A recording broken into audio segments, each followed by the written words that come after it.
जय हिंद, जय भारत। मैं हूं रीना सुतार और स्वागत है आप सभी का सैनिक न्यूज विद रीना में। आज के इस वीडियो की शुरुआत करते हुए सबसे पहले बात कर लेते हैं उन टॉपिक की जिसकी जानकारी लेकर आज के इस वीडियो में आई हूँ।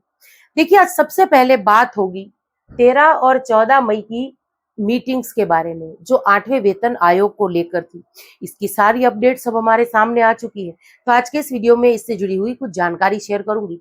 ये और इसके साथ साथ देखिए, सरकार ने की है 2% बढ़ोतरी की घोषणा। महंगाई भत्तों में 2% की घोषणा हुई है। 16 लाख से ज्यादा कर्मचारी पेंशनर्स को इसका लाभ पहुंचेगा।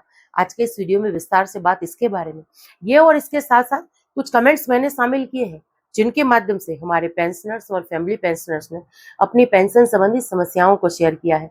तो चलिए, इसी जानकारी के लिए आज के इस वीडियो में आगे बढ़ते हुए आप सभी से निवेदन है कि वीडियो में अंत तक बने रहिएगा। इस चैनल के माध्यम से दी गई जानकारी अगर आप सभी लोगों के लिए यूजफुल रह रही है तो लाइक और शेयर कर दीजिएगा।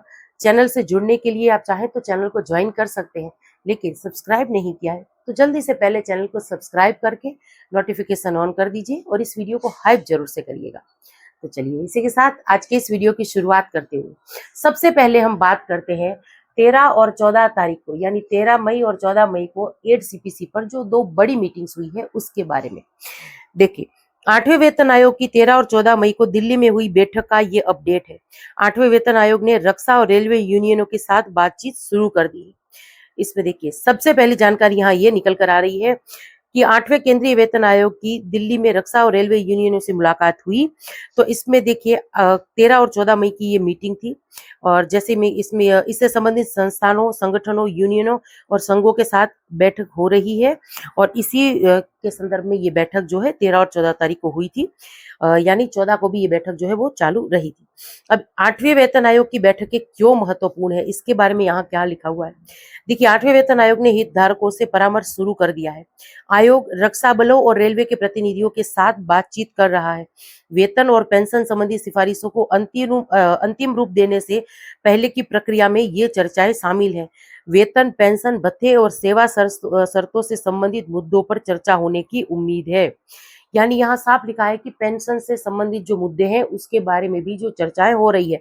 यानी इससे ये साफ हो जाता है कि 1 जनवरी 2026 से पहले जो रिटायर होकर आए हैं उन सभी पेंशनर, फैमिली पेंशनर्स को भी 8वें वेतन आयोग में शामिल किया जा रहा है। देखिए, आगे यहाँ लिखा है कि सभी हितधारकों को 10 मई तक आवेदन करना था। यूनियनों और संगठनों को 10 मई 2026 तक ऑनलाइन नियुक्ति अनुरोध जमा करने थे। आवेदकों को अपने संबंधित ज्ञापन दाखिल करने के बाद उत्पन्न विशिष्ट मेमो आईडी भी जमा करनी थी।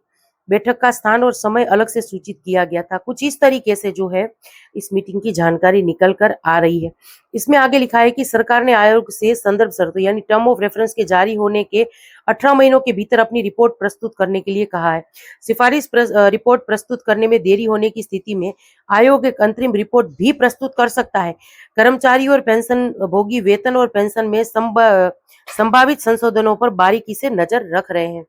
इसकी के साथ साथ देखिए, यहाँ पर यह बात भी की गई है कि 8वें वेतन आयोग द्वारा अपनी रिपोर्ट तैयार करते समय किन किन बिंदुओं पर विचार किया जाएगा। इसके बारे में यह लिखा है कि भारत की आर्थिक स्थिति और राजकोषीय अनुशासन, कल्याण और विकास व्यय के लिए धन की उपलब्धता, पेंशन योजनाओं का वित्तीय बोझ, राज्य सरकारों के वित्त पर प्रभाव, सीपीएसयू और निजी क्षेत्र में मौजूदा वेतन संरचनाएं, विभिन्न क्षेत्रों में सेवा शर्तें और कर्मचारियों के लिए लाभ, ये कुछ देखते हुए जो है अपनी सिफारिशें 8वां वेतन आयोग जो है वो तैयार कर सकता है। और इसीलिए देखिए, कल जो एक वीडियो मैंने बनाया था उसमें एक रिपोर्ट मैंने पेश की थी जहां पर हमने बात की थी कि क्या अभी जो 8वां वेतन आयोग है इस पर कोई खतरा मंडरा रहा है। अगर आप चाहें तो उस वीडियो को भी देख सकते हैं। उसमें विस्तार से मैंने इसके बारे में बात की है कि क्या 8वां वेतन आयोग लेट हो सकता है जैसे कि कुछ एक्सपर्ट्स कह रहे हैं, या इस वेतन आयोग में हो सकता है कि हमें कुछ कम फायदा हो।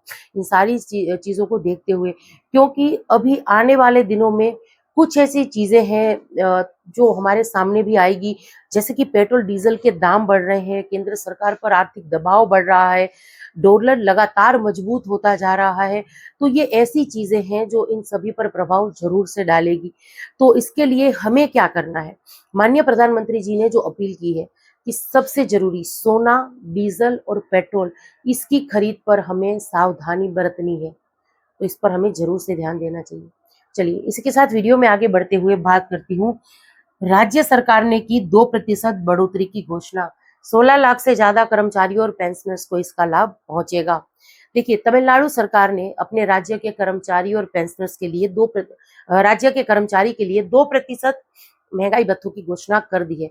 यानी जहां पहले 58% के हिसाब से कर्मचारियों को सैलरी मिलती थी, अब उसको 60% कर दिया गया है। एनडीए में 2% की बढ़ोतरी कर दी गई है।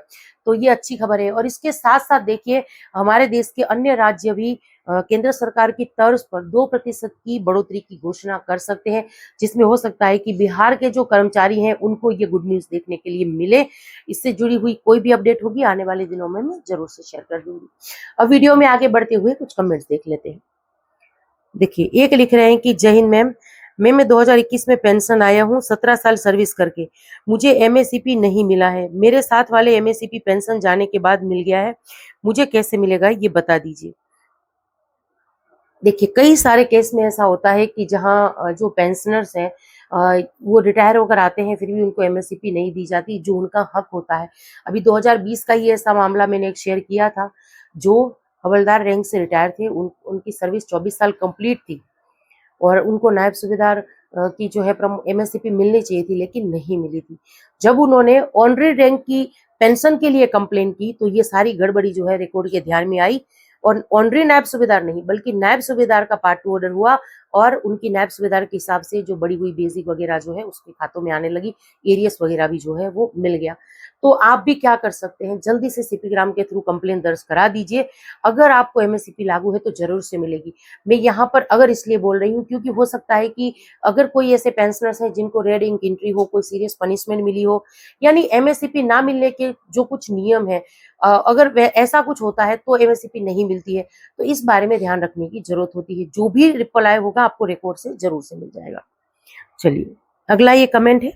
एक लिख रहे हैं कि मैडम जो पेंशन है वो खाते में आया नहीं। ये मुंबई से एक लिख रहे हैं, यानी पेंशन अभी आपके खातों में नहीं आई है।